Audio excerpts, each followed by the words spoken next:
ચોક બજારમાં મોબાઈલ ઝૂંટવા ગયેલા શખ્સની હત્યાના કેસમાં આરોપીની ધરપકડ કરવામાં આવી છે। 2 મહિના અગાઉ થયેલા હત્યાનો ભેદ ઉકેલાયો છે। ચોક બજાર પોલીસે આરોપી ગણેશ પોલઈની ધરપકડ કરી છે।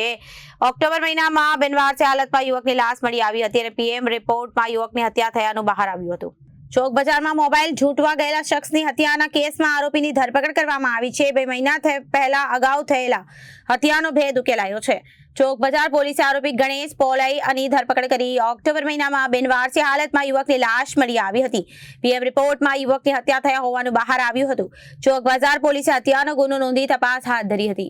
પોલીસે સીસીટીવી ફૂટેજ અને મૃતકના ફોટાના આધારે ગુનો ઉકેલ્યો છે। આરોપી 24 ઓક્ટોબરના રોજ રહેમતનગર ઇન્ડસ્ટ્રીઝ નજીક આરોપી ઊભો હતો ત્યારે તે મૃતકે મોબાઈલ ઝૂંટવાનો પ્રયાસ કરી ગાડી ગલોચ કરી હતી અને ગાળો નહીં આપવા કહેતા લાકડાના ફટકા વડે હુમલો કરાતા મોતને ભેટ્યો હતો। હત્યા બાદ આરોપી ફરી કામે લાગ્યો હતો અને બાદમાં ફરી સવારે તે સ્થળે યુવક મૃત અવસ્થામાં મળી આવતા આરોપીએ જાતે જ 108 એમ્બ્યુલન્સ અને જાણ કરી હતી। પોલીસ તપાસમાં આરોપીએ કરેલી કબૂલાતના પગલે પોલીસે આરોપીની ધરપકડ કરી વધુ તપાસ હાથ ધરી છે।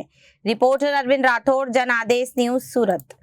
PO15 સુરતના પાંડેસરા વિસ્તારમાંથી લાશ મળી આવી હતી। પાંડેસરા સિદ્ધિવિનાયક કોમ્પ્લેક્સની બાજુમાં આવેલા ખુલ્લા મેદાનમાંથી લાશ મળી આવી હતી। પાંડેસરા પોલીસ ઘટના સ્થળે પહોંચી અને પાંડેસરા પોલીસે લાશનો કબજો મેળવી નવી સિવિલ હોસ્પિટલ ખાતે ખસેડવામાં આવી। પોસ્ટમોર્ટમ રિપોર્ટ આવ્યા બાદ સાચી હકીકત જાણવા મળશે। હાલ પાંડેસરા પોલીસે એડીનો ગુનો નોંધી વધુ તપાસ હાથ ધરી છે। Bureau report, Janadesh news.